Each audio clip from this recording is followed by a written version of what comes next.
Feeding billions of people is putting tremendous pressure on the planet.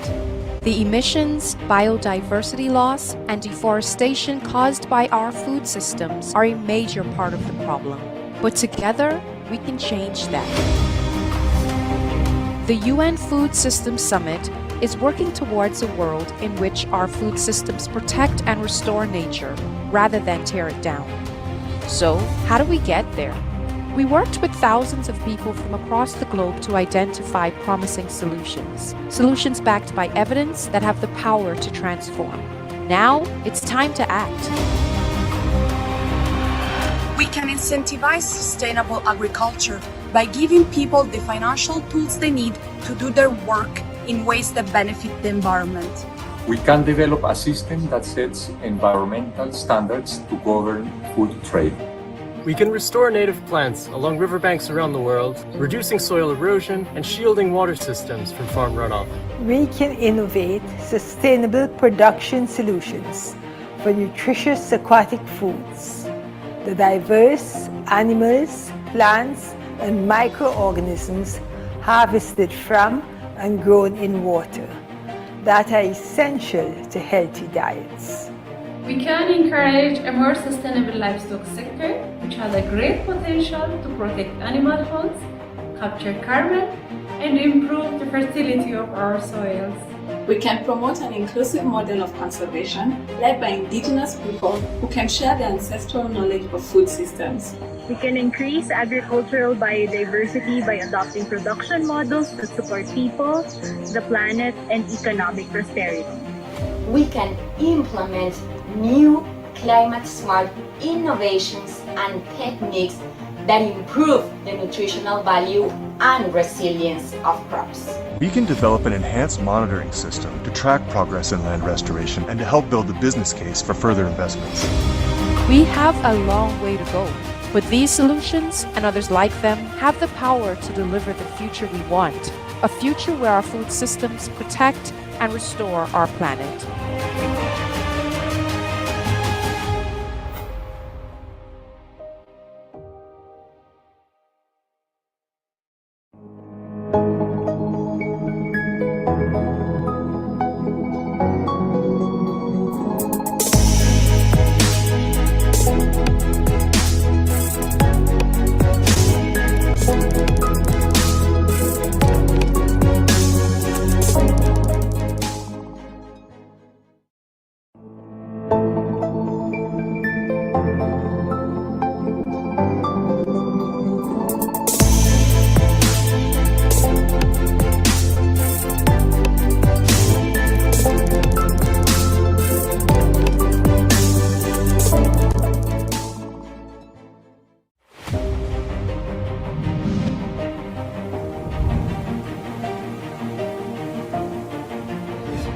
Feeding billions of people is putting tremendous pressure on the planet.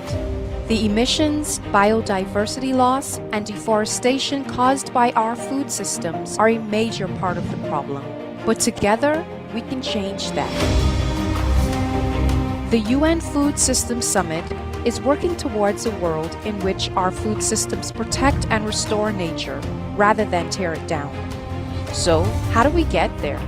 We worked with thousands of people from across the globe to identify promising solutions backed by evidence that have the power to transform.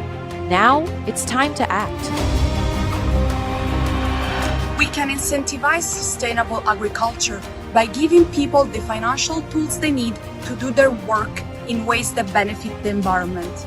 We can develop a system that sets environmental standards to govern food trade. We can restore native plants along riverbanks around the world, reducing soil erosion and shielding water systems from farm runoff. We can innovate sustainable production solutions for nutritious aquatic foods. the diverse animals, plants, and microorganisms harvested from and grown in water that are essential to healthy diets. We can encourage a more sustainable livestock sector, which has a great potential to protect animal health, capture carbon, and improve the fertility of our soils. We can promote an inclusive model of conservation led by indigenous people who can share their ancestral knowledge of food systems. We can increase agricultural biodiversity by adopting production models that support people, the planet, and economic prosperity. We can implement new climate-smart innovations and techniques that improve the nutritional value and resilience of crops. We can develop an enhanced monitoring system to track progress in land restoration and to help build the business case for further investments. We have a long way to go, but these solutions and others like them have the power to deliver the future we want, a future where our food systems protect and restore our planet.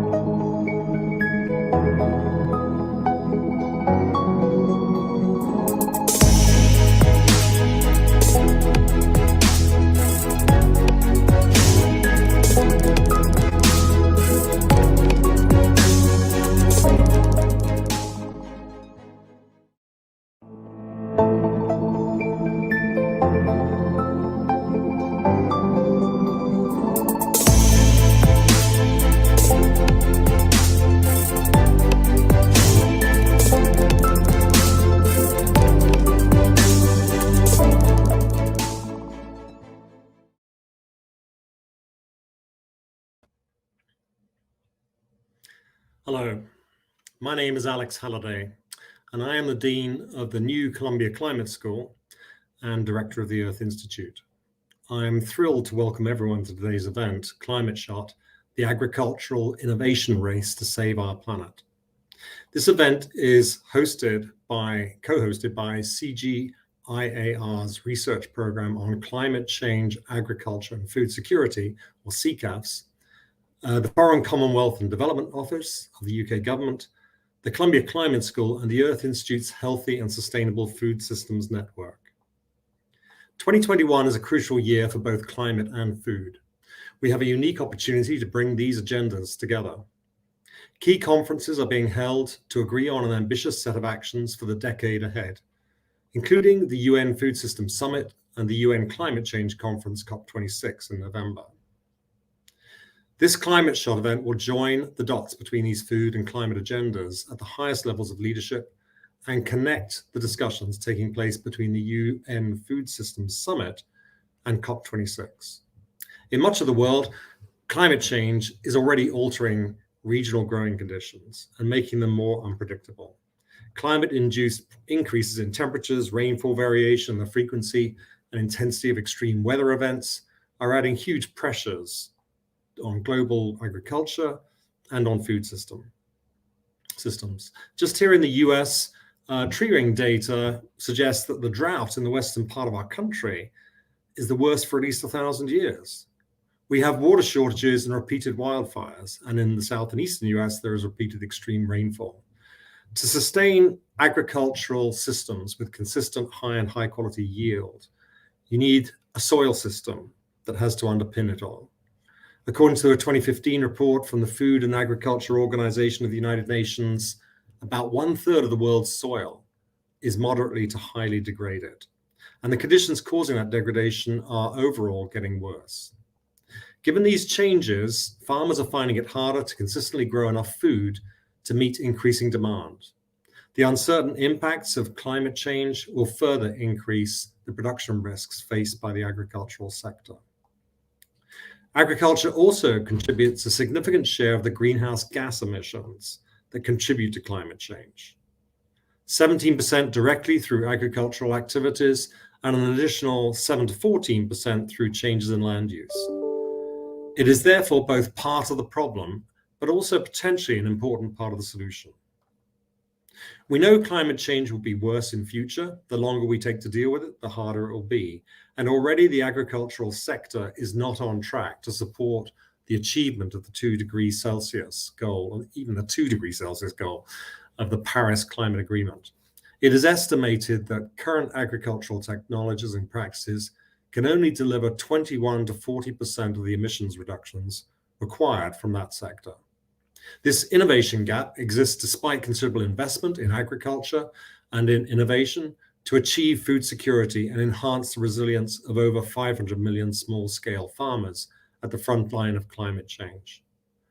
Policy reforms are urgently needed within and beyond the agricultural sector to achieve sustainable productivity growth without sacrificing climate change mitigation and adaptation. The intersection between climate and food aligns with Columbia University's objectives to link research and global partnerships to bridge knowledge and action. This is evident through the creation of the Columbia Climate School. Established last year, the school serves as a hub for research, learning, and action. Our first class of incoming students attending the MA in Climate and Society, a mixture of natural sciences and social sciences, arrived on campus just a couple of weeks ago. And it's been fantastic to feel the excitement, enthusiasm, and passion of these young people. The Climate School has 3 distinguishing features. Firstly, large transdisciplinary initiatives that harness many disciplines to collectively pursue groundbreaking scholarship and advance new knowledge. We can't do it just with individual disciplines. Secondly, capabilities that focus on communication and engaging decision makers and communities to link knowledge with action. And thirdly, education and training programs that prepare future leaders and a workforce that will address climate challenges. The school builds upon the extensive and impressive work currently undertaken at the university, including incredible centers such as the International Research Institute for Climate and Society, or IRI, and the important work they're doing around the world to address climate risk and agriculture. This week is particularly important with the UN General Assembly, the UN Food Systems Summit, and Climate Week New York City all about the same time. The Climate Group selected Columbia Climate School as the university partner for Climate Week. We are thrilled to be the official partner for this year and to play a key role in convening and engaging stakeholders from diverse sectors to advance climate action and solutions. Today's event achieves just that. The Climate School is an ally in support of the Global Action Agenda for Innovation in Agriculture, which will be launched at COP26. This is the climax of a near year-long campaign known as ClimateShot that has engaged numerous organizations and thousands of stakeholders. The Global Action Agenda will seek to transform the research and innovation ecosystem that underpins agriculture and food systems to help us feed a growing global population in a way that protects nature and limits greenhouse gas emissions. Columbia has been working closely with CCAFs since 2010 and continues to support university researchers to address intertwined issues of climate and food, including those that have been achieved through the recent creation of the Earth Institute's Healthy and Sustainable Food Systems Network. This work will contribute to the establishment and development of the food-related research and impact program that we're calling Food for Humanity within the Climate School. Together, we can help drive action towards achieving transformation in food systems, and we can catalyze a step change in agricultural innovation in the face of climate change. You have a terrific program ahead of you today. Thanks in advance to all the participants and for those tuning in, the audience. And now I'm going to hand over to Sean DeClean, who is head of the Food Systems Initiative at the World Economic Forum and chair of the Innovation Lever at the UN Food Systems Summit.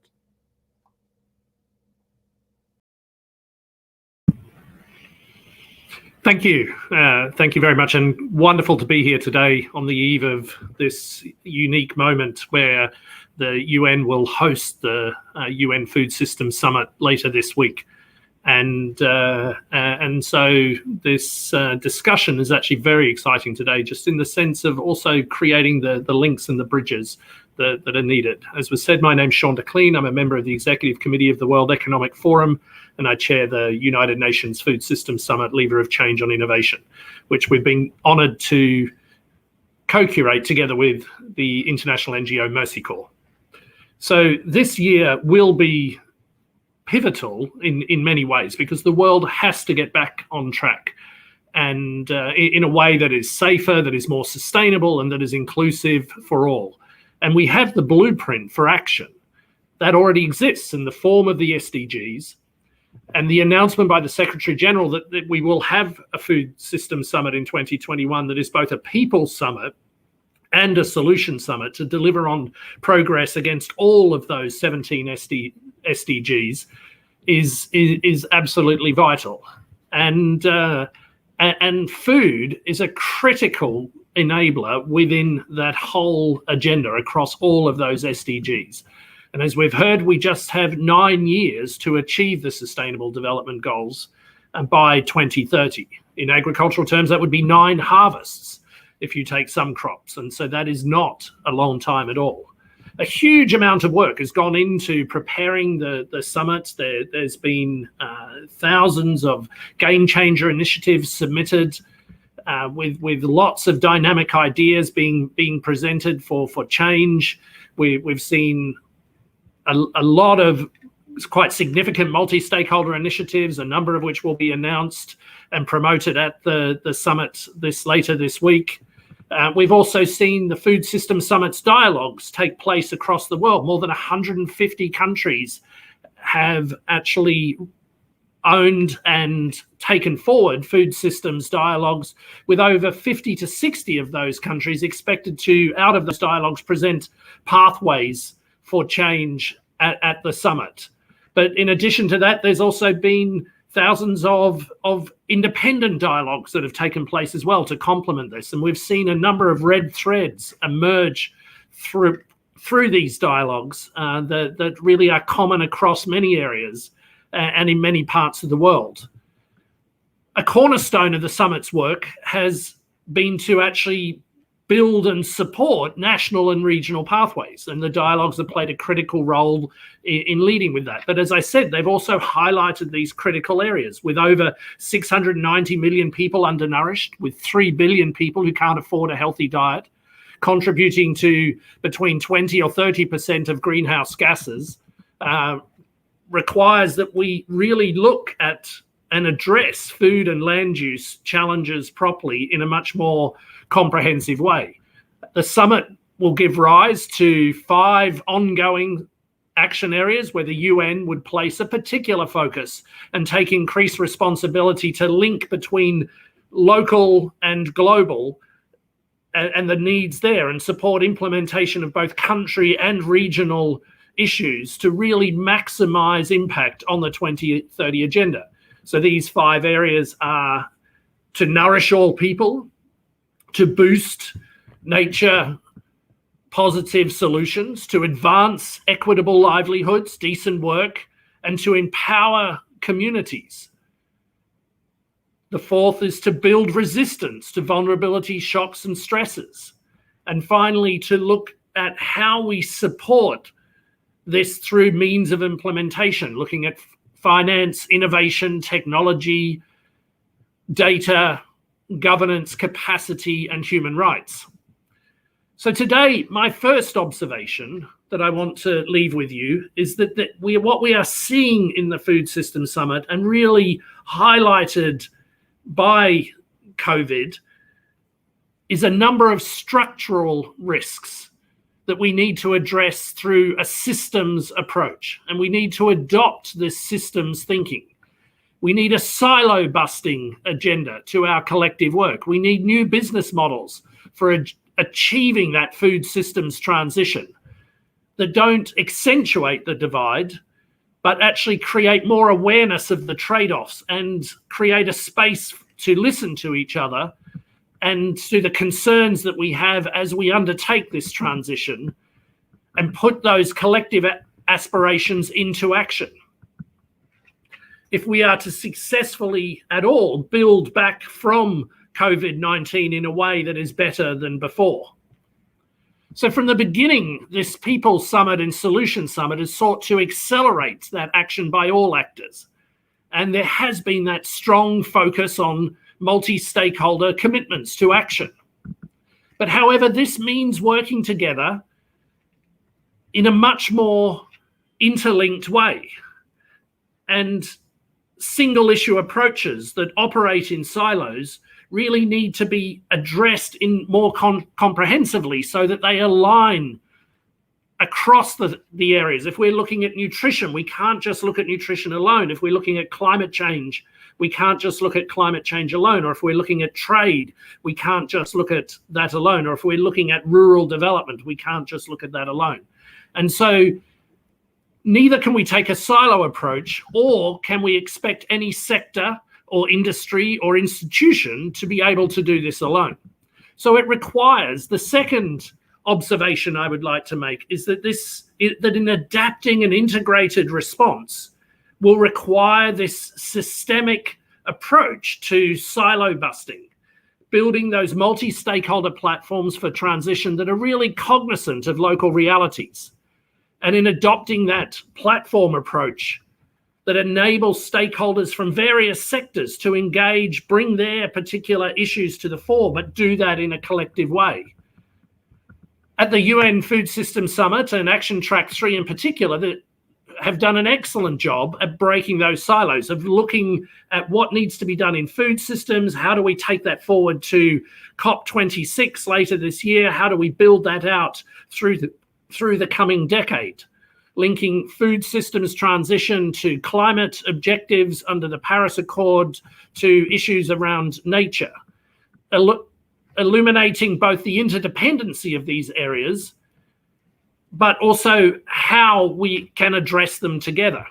And so during the pre-summit, we heard the farmer's voice come through loudly, and for innovations to deliver food systems that really positively contribute, not just to increased crop production, but that look at how they can do this in a way that adapts to net zero, that looks at biodiversity and recognizes that farmers are anchors and stewards of our systems and need to be central to the role that is played, and therefore the center of the solution design. And so through that program modality, we've seen this initiative, 100 million farmers, come forward, that looks to take this much more comprehensive view at scale, while at the same time working to address issues as they relate to individual areas. The way in which farmers in India will approach food systems transition in the context of net zero and nature positive production will be different to what is maybe undertaken in Europe, which will be again different to maybe what is undertaken in Southern Africa or West Africa. And so how do we adopt this large scale ambition while at the same time being very cognizant of the realities on the ground? And so the third observation I'd like to make is that along with finance and thinking about the true value of food is the role that innovation will play as a key enabler of food systems transition. On the innovation front, the innovation lever, I've had the privilege of seeing a number of different initiatives coming forward and looking at defining innovation in a way that is adopting a much wider, more holistic view of innovation, one that's inclusive of local and traditional knowledge, that recognizes the importance of policy and institutional innovation, but also, as I was saying, of multi-stakeholder partnership innovation and social innovation. And so in that, we're seeing a number of countries come together to look at how they strengthen national ecosystems. And a number of countries are now launching food innovation hubs or cross-sector agricultural transformation agencies. There's been a call to actually look at how we increase investment by countries adopting a strategy that would see 1% of their gross domestic national product as it relates to food system being put into innovation and R&D. We're also seeing a critical role for data and digital, with a number of major initiatives coming forward in the sense of one map, unlocking the power of food systems transformation through a global digital map, or a digital data marketplace, which enables all actors from farmers to consumers to build more efficient, climate-smart markets. So with all of that, what is clear is that we need to adopt a systems approach. We need to adopt a multi-stakeholder platform building approach that allows to break the silos. And we need to really rethink innovation if we're going to unlock the power of food systems transformation. Thank you.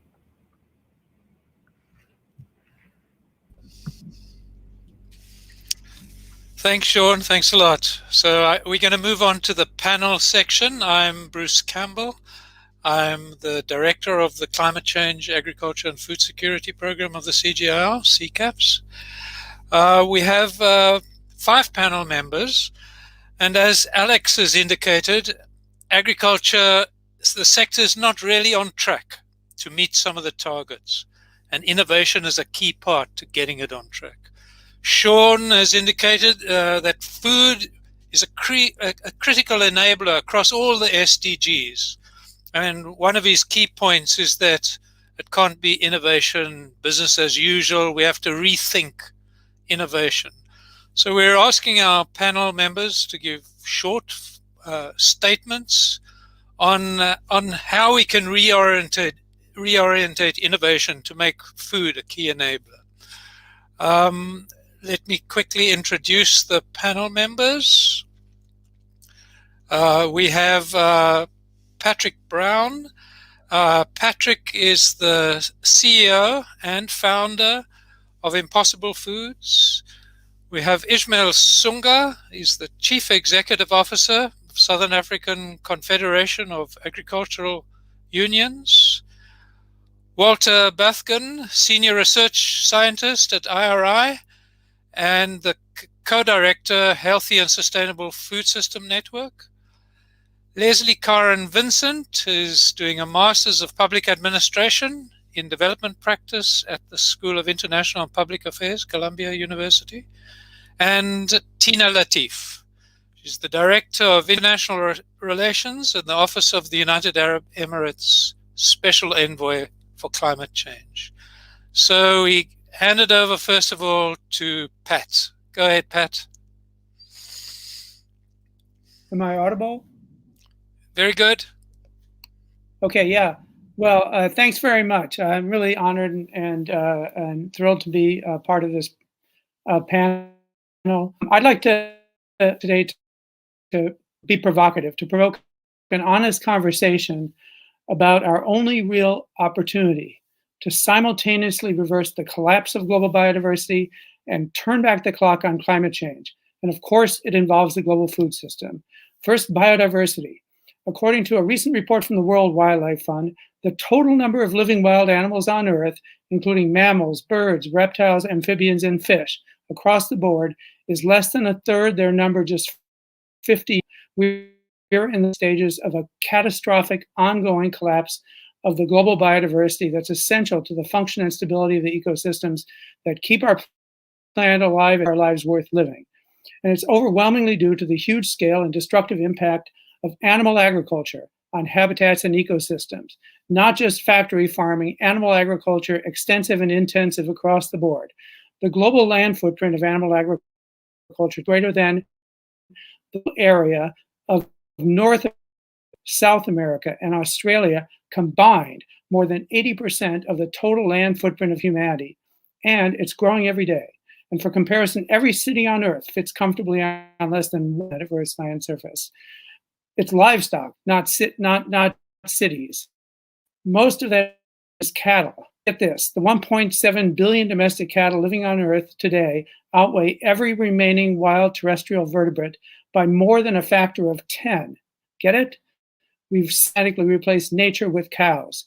And the milk and meat we get from those cows comprises only 12% of the protein in the global human diet. So hold that thought. Now, climate change.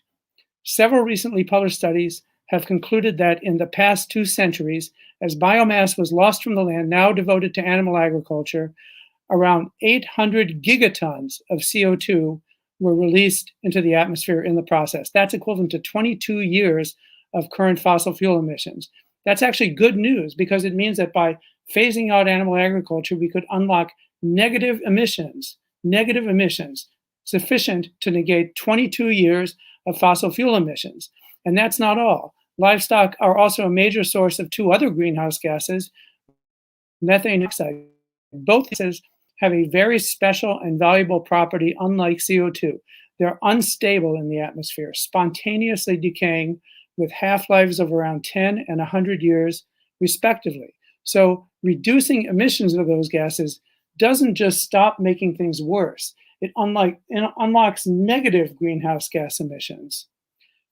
So suspend disbelief for a moment. We can talk about it later. With Mike Eisen, a Berkeley colleague, I recently published a study showing that if we could phase out animal agriculture over the next 15 years, the recovery of biomass on the land that industry currently occupies, combined with the decay of methane and nitrous oxide, would generate net negative greenhouse gas emissions sufficient to create a 30-year window of net zero emissions.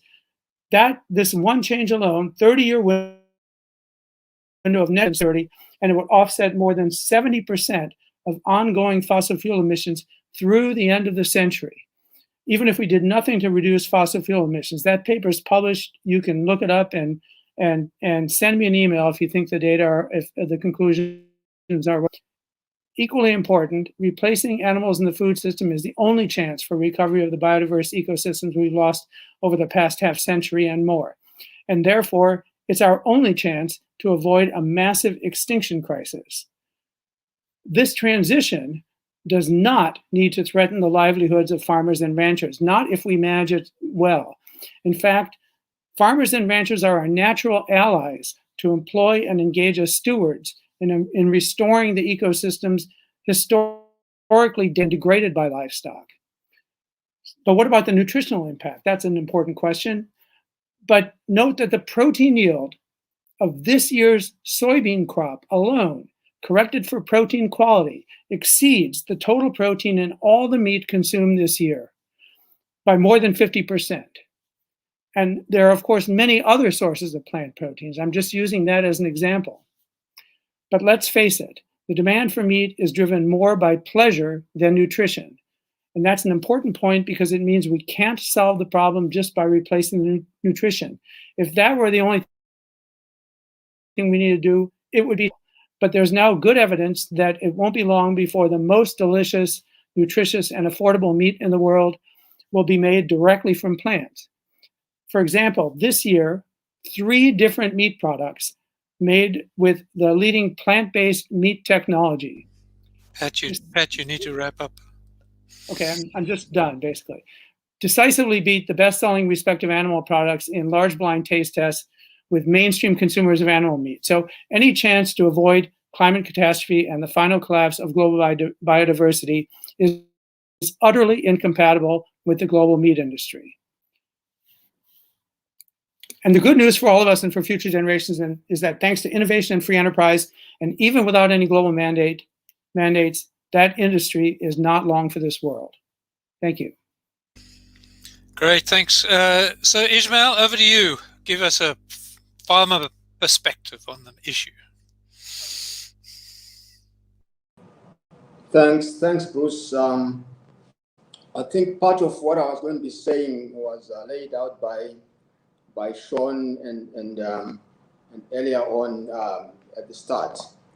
Let me just quickly highlight a couple of things that I think are the basis of my remarks. I think the first point really is that it cannot be business as usual between research and innovation and farmers. I think decades of interaction has not given us quite the results that we were expecting, and we need to really change the way that we engage with each other.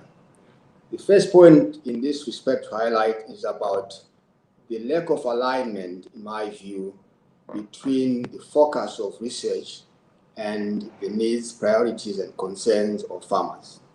that research quite often, from the way we see things, tends to be focusing on technological matters, which are very important for farmers. But perhaps if we weigh that against the other considerations that are fundamental, we find that maybe there's a bit of concern there.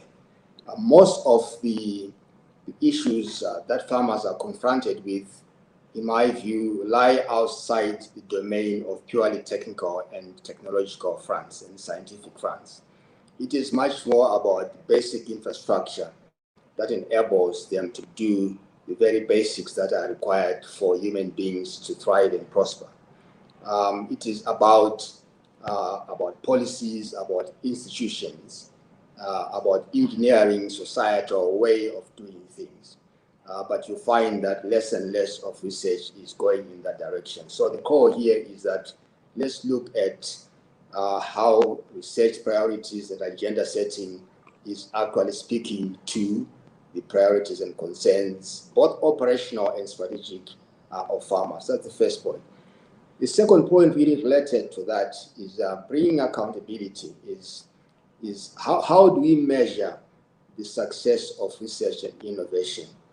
And perhaps we need to relook at what is the measurement framework for that. In my view, from my experience, I think we tend to view that research is more about, ultimately for researchers, about publications in reference international journals, and not so much about resonance with, of their outputs with the priorities, concerns, and issues that farmers are facing. So how do we measure that? How do we bring in this other measurement dimension that seeks to look at the impact of that research when it's done, but also before it is done? How does it align itself with the fundamental concerns, issues, priorities of farmers? I think we need a framework to guide us through that. Furthermore, there's also a need for considering the value that farmers bring to the table. Quite often, farmers are seen as subjects of research. They are seen as beneficiaries, target groups, and the like. And yet, they bring in very useful insights into the research process if given a chance. And they might not necessarily be doing things in the scientific science way that conventional scientists see, but nevertheless, they bring in much more value beyond the scientific elements that is important for that to be used as part of the co-creation process. The core here being that let's see farmers as innovators in their own right, as co-creators of the solutions, as highlighted earlier on by Sean DeClean in his presentation. Another important point is perhaps if we look at I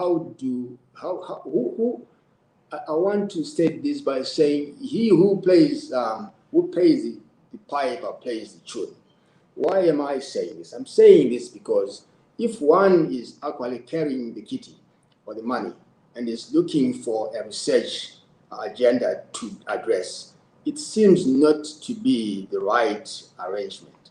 The right arrangement should be that it should be demand-driven, and those that are requiring research to be undertaken for them should be able to say, we want research A, B, C, D to be done, and we will pay for it. Then the line of accountability becomes very clear. I know what I'm saying might be very controversial, but just turning it on its head sometimes is the best way of making it demand-driven. Put your money where your mouth is. Then the final point, perhaps, is really the issue of the research value chain itself. How open, how transparent is it? How accountable is it? Really, I think we need really to look at it in terms of how inclusive it is. And therefore, it can then become more subservient or partnership sort of driven to the needs and aspirations for those that it is intending to achieve. Maybe let's look more about partnerships or co-creating a solution for everyone, not a solution for farmers alone. Over. Thanks, Ismail. So, Ismail, you've given a great critique of the innovation process. Walter, you're a researcher. How do you respond to that? So first of all, I think Pat was right. He was very provocative, and I hope that we have the chance to discuss a little better, a little more in the questions section. But yes, I really think that we need a revolution in the research and the academic communities. We are too used to work in silos. We're very comfortable working in silos. Our research and academic institutions are designed to promote the work in silos. For example, we're mainly evaluated considering how many peer-reviewed papers we publish in high-impact journals. We advance in our careers being evaluated by colleagues that work in the same areas that we do. And then because science has been progressing using a reductionist approach, we now are becoming experts in smaller and smaller fields. And that specialized knowledge is not what we need to inform decisions, to inform policy. If we want to inform policy or decisions in the World Bank or in a national government or in a small farm in Africa, we need to start integrating that knowledge. And of course, we will still need researchers that advance in these specialty areas. But we also need to promote the creation of integrators, of researchers that are able to connect the knowledge that is being created in different disciplines and integrate it in ways that can effectively inform decisions, that can inform policy. And today's research and academic institutions do not promote those integrators. We really need to change that. The good news is that finally things are changing. I'm very glad that Colombia started this climate school that Alex was introducing at the beginning of this event. And the climate school was created with these issues in mind. The climate school is providing an environment to promote this type of thinking and this type of conducting research using a systemic approach. But also, look what is happening this week. There are several events connecting climate change and food systems. We are finally acknowledging that food systems affect climate change and that climate change affects food systems. This event that we're holding today is around innovations in agriculture to connect better climate and food systems. Now, agricultural research has advanced immensely in the last decades. Institutions like the CGIAR, have developed scientific and technological innovations to produce 5 or 10 times more food than we produce today. But a lot of developing countries are not widely adopting those technologies. Why? The answer to that question is really complex. But I think there are two issues that I know would help to increase adoptions. One is we need to improve the communication of science with policy. What have we learned in the COVID crisis? Countries where policies were informed by science perform better, are recovering better, faster. The scientific community in those countries was able to integrate a lot of very complicated scientific knowledge and translated it into knowledge that became actionable for policy, that informed actions. So that's one, improve information to policy. The second is integrate better the private sector. The big changes happen in the private sector. The use of renewable energies is greatly increasing because companies are investing in renewable energy. And those investments were supported, among many other things, by great advances in scientific research. In some topics, and especially in developed countries, the interaction between the research institutions and the private sector is quite active and very proactive. But in developing countries, that interaction is much, much weaker. So in sum, I see three key needs in the research organizations to deliver innovations at scale. One, we need a revolution on how we conduct research and how we organize our academic institutions in a way that promotes the integration of knowledge and the translation of that knowledge into actionable information for decisions and policies. Two, and very closely related to the previous one, a closer interaction of the science community with the policy community. Again, think of the lessons we learned in this pandemic. And 3, strengthen the interaction with the private sector, because it's in the private sector that the innovations are delivered at scale. Thank you, Bruce. Great, thanks, Walter. Lascelles, you want to go ahead? Hi, thank you very much. Hello, everyone. As mentioned, my name is Lascelles Vincent. I'm happy to be here today to advocate for the inclusion of youth in efforts to transform global food systems. I'm from the small island Caribbean nation of Trinidad and Tobago. My country, like many others, is trying its best to adapt its food systems in response to a rapidly changing climate. And there has been some recognition of the importance of encouraging youth participation in agriculture as part of the solution. For example, the Minister of Youth Development and National Service is partnering with young farmers to introduce youth to agriculture and agribusiness as a means of increasing food production and creating business opportunities for young people. These types of initiatives need to be developed and supported globally because of the impact that they could have on the livelihoods of young persons as well as overall food security. However, it is important to keep in mind that needs and solutions will vary among different youth populations. For example, youth involved in food production and distribution activities in New York, where I'm currently based, would have different needs than similarly engaged youth in Trinidad and Tobago, where I'm from. As such, context-specific solutions should be developed, which could be supported by youth belonging to targeted communities. So who are the youth? The United Nations considers youth to be persons between the ages of 15 to 24, but other national and organizational categorizations of youth extend as far up to the age of 35. Persons below the age of 35 make up a significant proportion of the global population, with higher proportions of young people in the so-called developing countries. Yet, globally, rates of youth participation in agriculture are much lower due to numerous challenges, including the intensification of climate change impacts, limited policy support to mitigate these impacts, increasing inequality in land access, and the existence of few opportunities for youth to meaningfully contribute to national and global decision-making on mechanisms to improve the sustainability of food systems. These challenges create risks which increase hesitance by youth to pursue careers in this field.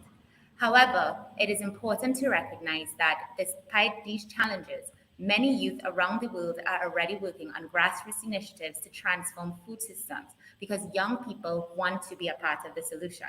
Youth organizations such as the Asia Indigenous Youth Platform and the Institute for Young Women's Development in Zimbabwe are working to strengthen the decision-making capacity and rights of young people from underserved, underrepresented, and marginalized rural and indigenous farming communities.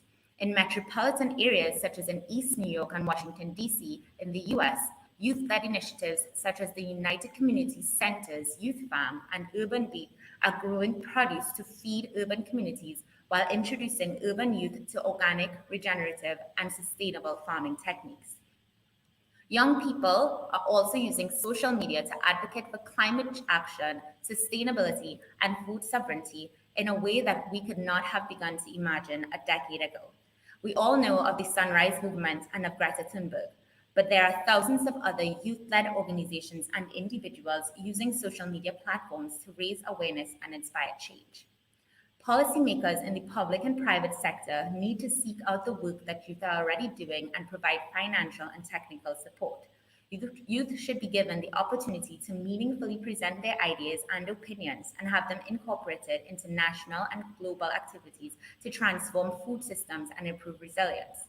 One such opportunity is coming up on September the 29th at the #ActForFood, #ActForChange pre-COP side event, Youth for Climate Driving Ambition.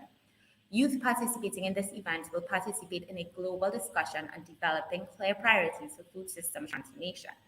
In order to ensure that youth have the capacity to meaningfully contribute to solutions and new innovations, there should be greater investment in systems-oriented educational opportunities and training for young people to learn about the agriculture sector, agri-technologies, and agribusiness, and the importance of sustainability and resilience, as well as climate science and forecasting. Additionally, young farmers, especially in low-income and underserved communities, should be given equitable access to land, agricultural technologies, and inputs. Youth should be involved in all aspects of the design, development, and scaling of new and innovative solutions. Including youth in efforts to transform global and national food systems and making farming and agribusiness more attractive to young people will create the transformative change that we need for global food systems.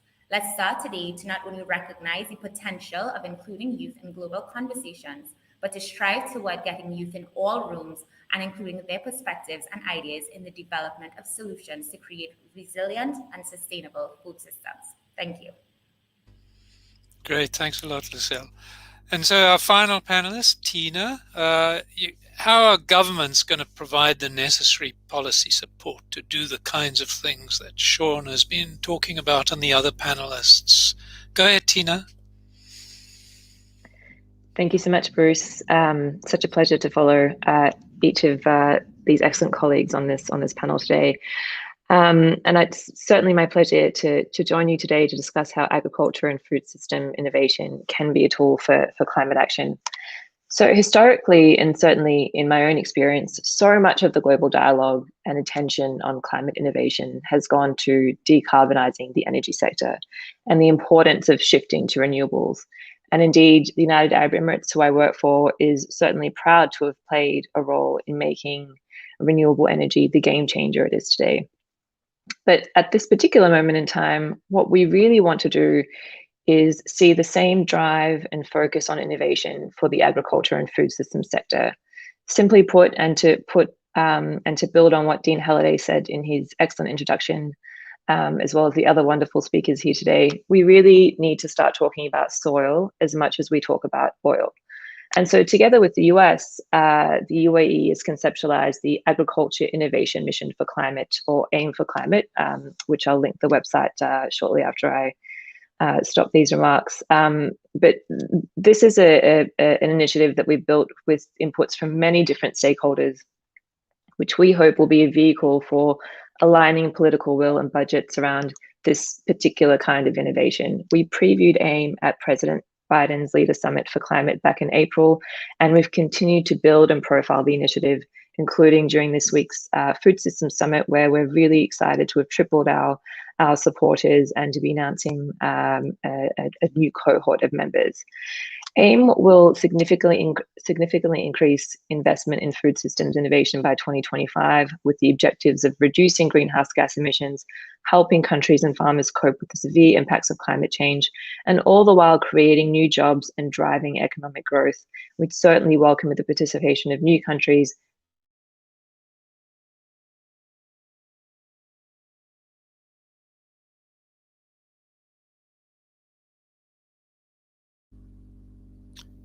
We lost Tina. Sorry, can you see me? Yes, okay, we've got you again. Go ahead. I apologize. I'm in New York, so I can't speak for the Wi-Fi connection in in this developed country.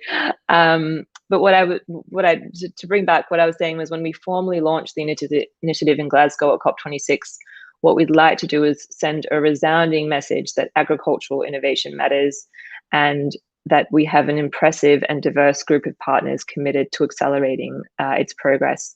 From the UAE side, we have already been rapidly scaling up our domestic innovation capacity as well. We launched the Food Tech Valley in May with a goal to triple our local food production through ultra-low resource inputs and leveraging the UAE's abundant, low-cost renewable energy.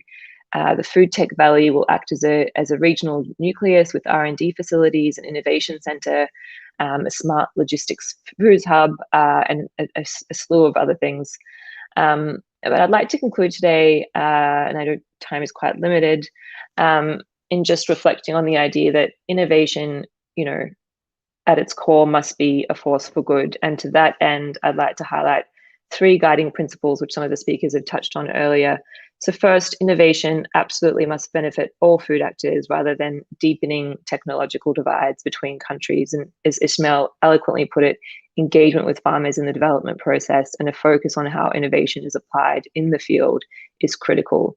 Similarly, food innovation needs to be nature positive. Fighting climate change while undermining biodiversity is a contradiction. And so the global goal to conserve at least 30% of land and 30% at sea by 2030 must be at the forefront of our minds. And last but not least, and I won't elaborate on this because Zell just spoke on it so well, gender equality and of course youth empowerment must be explicit in our goals. We need to be focusing on how to include and involve youth in the development and decision making around new industries and subsectors to allow them to create the world's future jobs. I'll wrap up now because I know we have a live Q&A, but it's such a pleasure to be here with you all today. Thank you. Thanks very much, Tina. There's great 3 guiding principles you gave us at the end.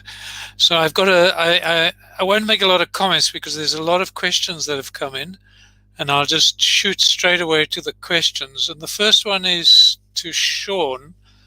And so Tina has actually mentioned COP26 as well. This question is asking you, Sean, how can the UN Food Systems Summit and its various mechanisms better connect with what's going to happen and the preparations for COP26?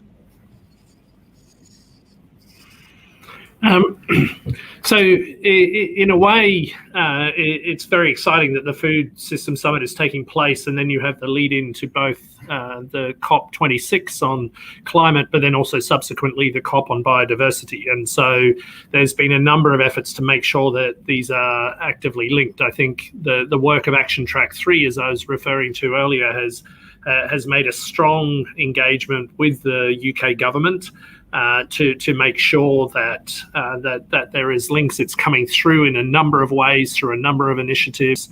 The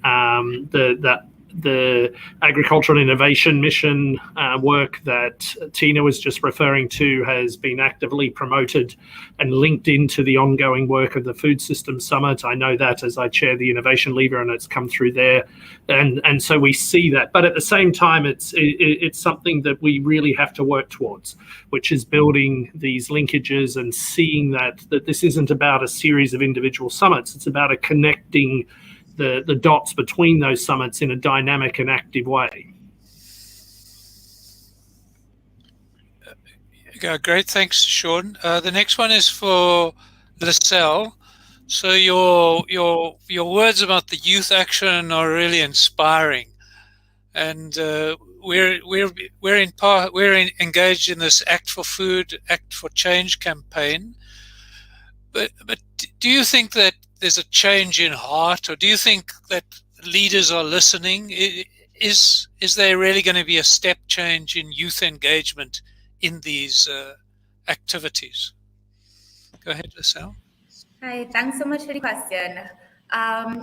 So leaders are listening. I think there has been a lot more understanding and awareness that youth have a voice, and that people are starting to become aware of that youth are pushing, that youth are mobilizing, and that youth are pretty upset and very worried and concerned. So people are recognizing that, and as governments are actually taking them on, if policymakers and decision makers are taking them on, it still seems very disappointing that I don't know exactly how much that push is, how much that realization is turning into action on the part of policymakers and decision makers. But we can hope that this first step of listening is being done, and then the next step would be to take into consideration these actions and not just have youths as tokens inside of rooms, but hopefully in the future we can see that there's actual integration of the youth perspective. And there are some youth that are being listened to, but I think I definitely agree with you, the person who's asked the question, that it needs a little bit more effort and more action is requiring. So I'm hopeful that in the future we would be able to say, yes, definitely youth are in those spaces and being able to contribute meaningfully. Yeah, great. Thanks a lot. I mean, I've seen that some of the social movements led by youth have had much more impact than any of the reports I've ever written. And so it seems like us scientists really need to somehow engage in the youth movements as well. So I hope that your visions materialize. Tina, how does your initiative that you've mentioned link with the other innovation initiatives that are going to be launched at COP? Are there connections to that? Absolutely. Thank you, Bruce, and thank you, Sean, for all the work you've also done in supporting AIM. So our hope really at AIM is to launch at the World Leader Summit, and the ultimate objective really in its simplest form is to raise the profile of agriculture within the global climate dialogue. As I mentioned in my remarks, so much of the global conversation focuses on the need to decarbonize the energy sector, and yet agriculture and food systems emissions are 1 percentage point less than the energy sector. So in a world where, you know, and in a COP26 where we're looking really at net zero commitments and getting to net zero by 2050, we have to look at the entire all the pieces of the puzzle. And so what we're really hoping to do is to launch this initiative, demonstrate a political commitment at the highest levels from world leaders to increase R&D spending within 5 years and spending on innovation within the agriculture sector. What we're hoping to see is the drive, the economic focus in innovation in the agriculture sector as we've seen for energy. So I'd love to make irrigation just as exciting as, you know, the next Tesla car.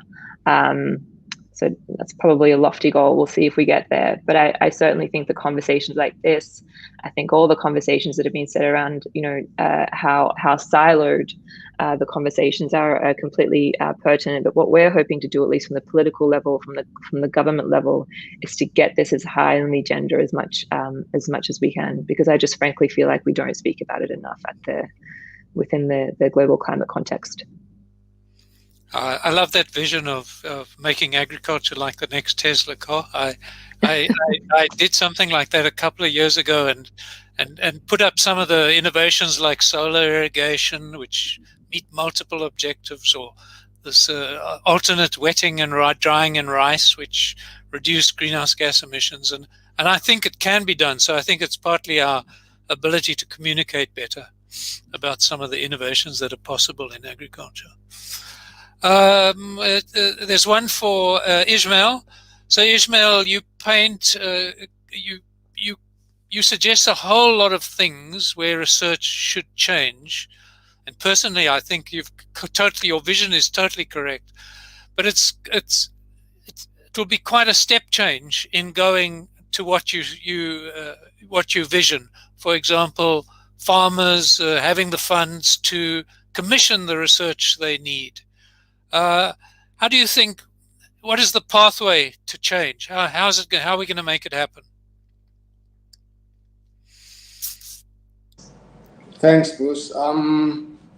It's a difficult one. I think the pathway to change should start first by acknowledging that, as said earlier on, that we need to change, that we have an introspection about what we've done before and whether indeed it has given us the results that we hoped for.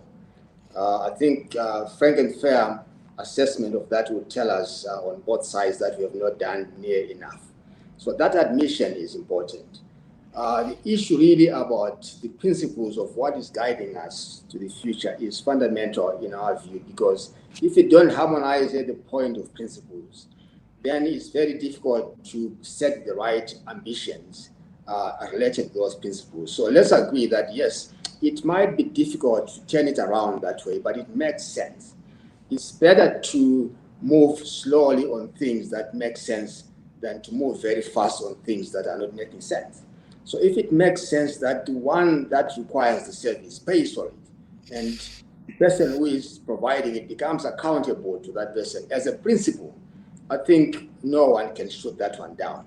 How we translate that into practical, I think there could be some smarter people who can do that for us. But let's move around that principle first. Over. Okay, great. So Sean spoke about a new global initiative to reach 100 million farmers by 2030 with net zero and nature positive practices. How do the panelists view such initiatives, and how can they contribute to such goals? Perhaps we could go around the panelists. So Pat, you haven't said anything yet. But would you like to respond to that question that's been posed?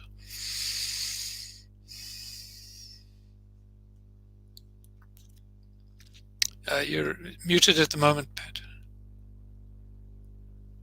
A topic that sort of seems like a dirty secret or something that rarely gets talked about in these discussions is that for all practical purposes, the environmental impact of agriculture is the impact of animal agriculture, and more specifically of cattle. They are, if you could simply eliminate the use of cattle in the food systems, you would be about 40% of the way to negating emissions for the rest of the century. So it puzzles me, and also for biodiversity, it's the same thing. If you got rid of cattle, it would be by an order of magnitude the most effective approach to arresting the collapse of global biodiversity and starting to turn it around.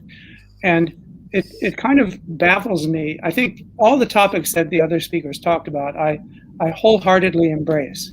But for some reason, this is one that no one seems to want to touch. And if we don't touch it, this plan is totally out of luck, because there's no way you achieve, you avoid 1.5 degrees Celsius or even 2.5 without drastic reductions in animal agriculture. And there is no way you avert a continuing collapse of biodiversity without doing the same thing. So argue with me. That's an important topic. I think so. Perhaps a question from my side, Pat. You know, we've written a recent report where we also highlight one of the 11 actions is consumer changes in diets, and you know we're on the same wavelength. However, there are populations in the world, communities that are intricately linked to livestock and actually don't have other options. Does your vision take them into account? Of course. You know, whatever method we use to basically reduce as close to zero as possible animal agriculture absolutely has to ensure that we're not destroying people's livelihoods and food supply. That kind of goes without saying. But actually, I think it's completely doable. And in fact, the farmers and ranchers of the world are the natural allies in restoring healthy ecosystems that support biodiversity and capture carbon. For people who have no other alternative than livestock, if we use a market-based approach, it won't touch them. Okay, but you know, I think like this is a hard problem. But if we don't talk about it and try to solve it, you know, we're wasting our time, and it's no time for just, you know, happy talk if we're going to avoid climate and biodiversity catastrophe. Okay, great. So let me just go back to Sean's. He mentioned this initiative to reach 100 million farmers by 2030. Walter, how do you view such initiatives, and how can they contribute to our goals? So again, part of the revolution that I think that I was trying to describe in my participation is you know, the scientific community has to prioritize being demand-driven.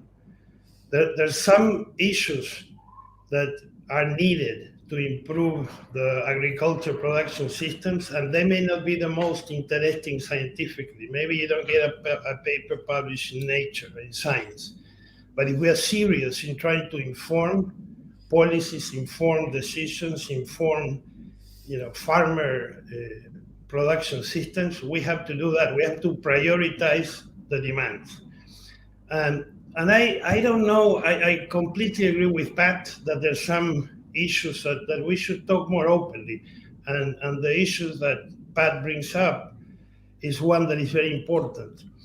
One of the reactions, and I don't know how much time we want to spend in this event, Bruce, but one of the short comments I would like to make is that one of the issues that worries me a bit is that when we start focusing in animal production, in livestock production, sometimes we may distract the attention to the main problem that we have. And the main problem that we have is we continue to inject new carbon.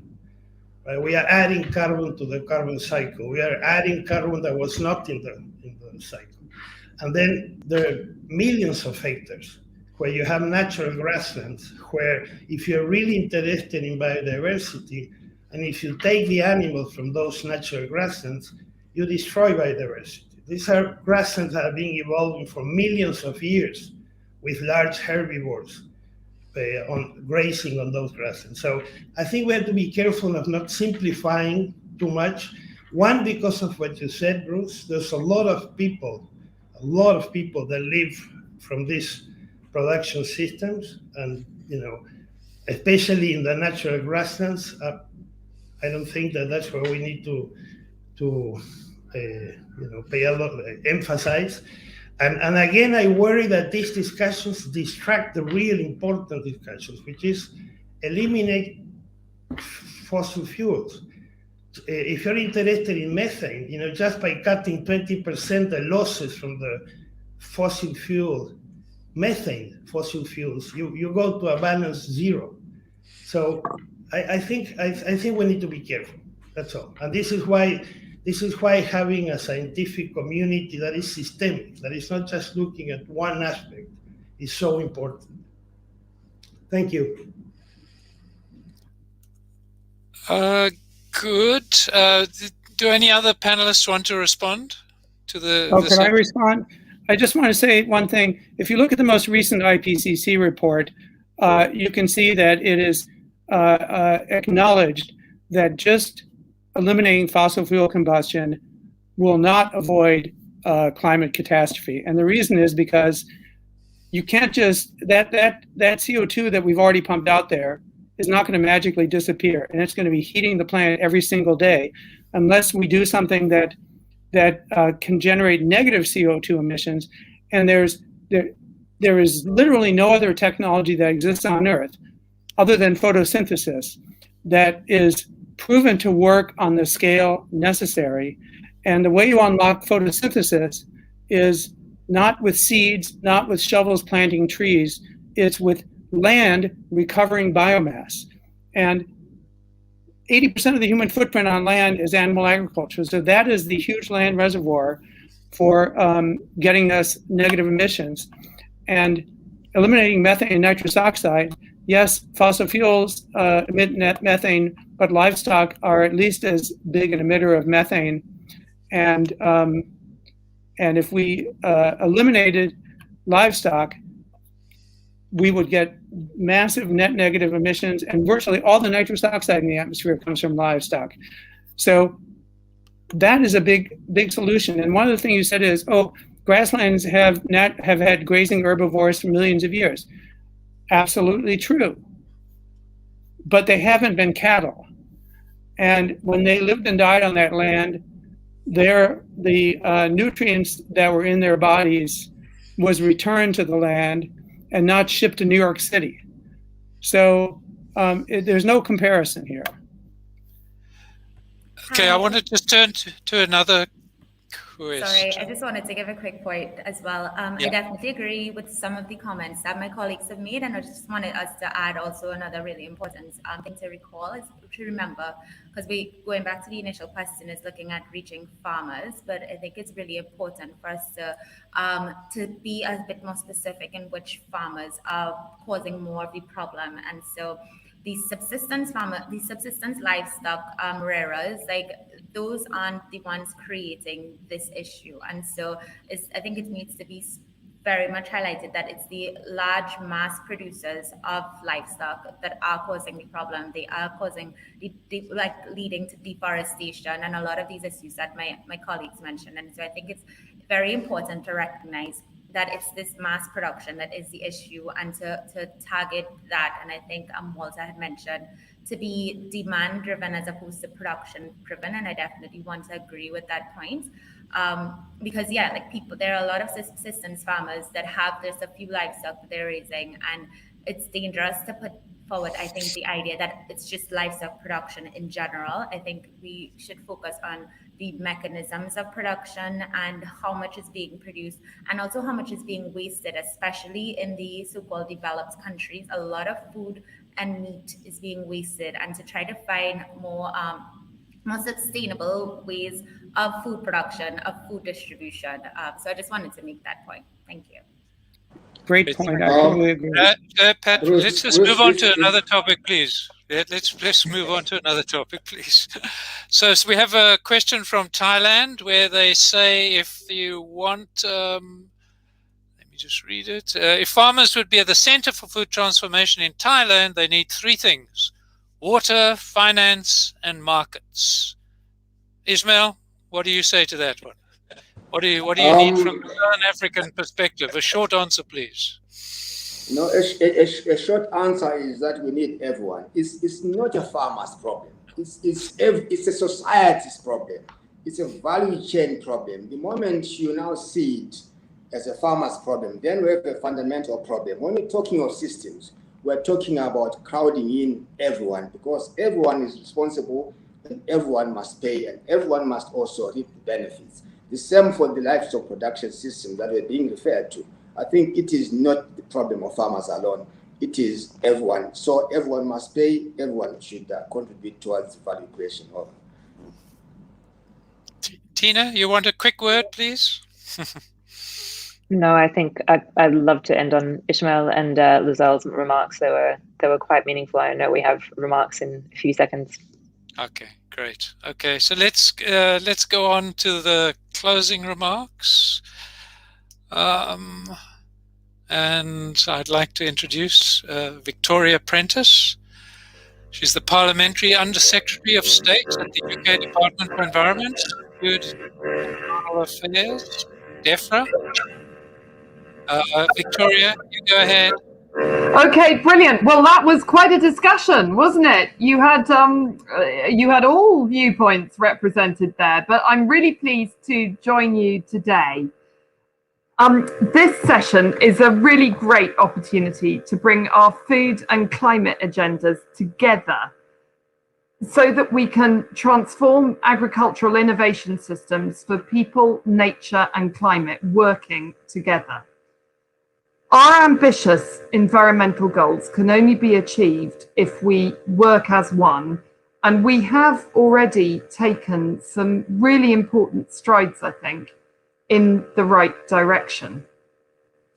In the UK, we're very keen to promote farmer-led innovation, and I'm very excited to talk about this work further, and I hope to take it forward during our Nature Day at COP26.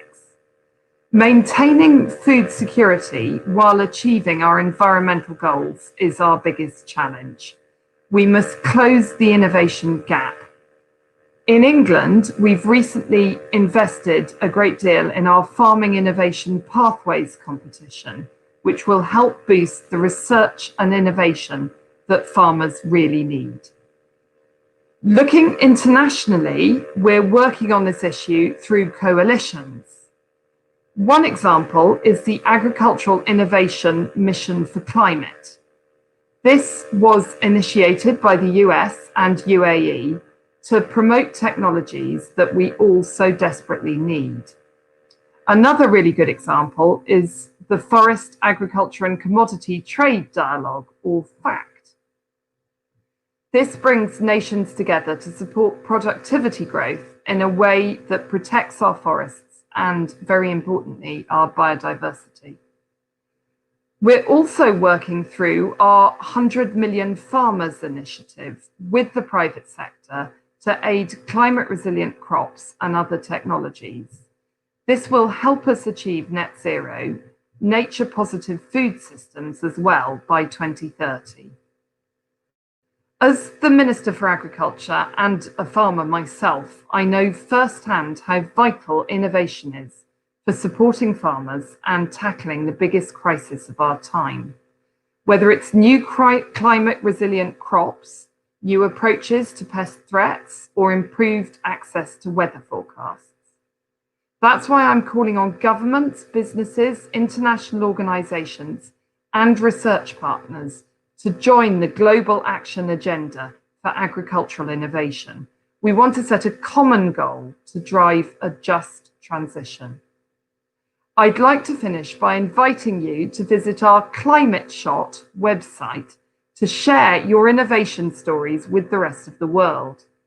I hope many of you will continue to engage with us at our ClimateShot event at the pre-COP26 summit in Milan. Thank you. So much. I'm going to try and end with a few words. I think for me, one of the most crucial is rethinking in innovation. And as we've just heard from Victoria, one of the key elements of that is, I think, the concept of farmer-led innovation. And some of the ideas that Ishmael introduced, for example, that most of our innovation is technology focused, whereas a lot of the issues that we have to deal with are in the realm of policies, institutions, markets, and within the organization where I work, I'd say 70% is on this technology side, 30% on the other, and we really have to see a radical shift to much more work on the policy, innovation, etc. side.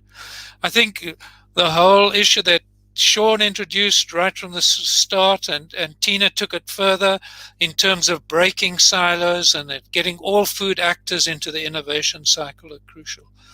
And then another cross-cutting piece of what we've heard is around ensuring gender concerns are taken place and really getting the youth involved in the innovation process. So as Victoria mentioned, there's this ClimateShot initiative leading into COP26. Please get involved. So I thank everybody for being here today. Thank the panelists and the speakers, and Victoria for the closing words. Thanks everybody, and have a good rest of the day.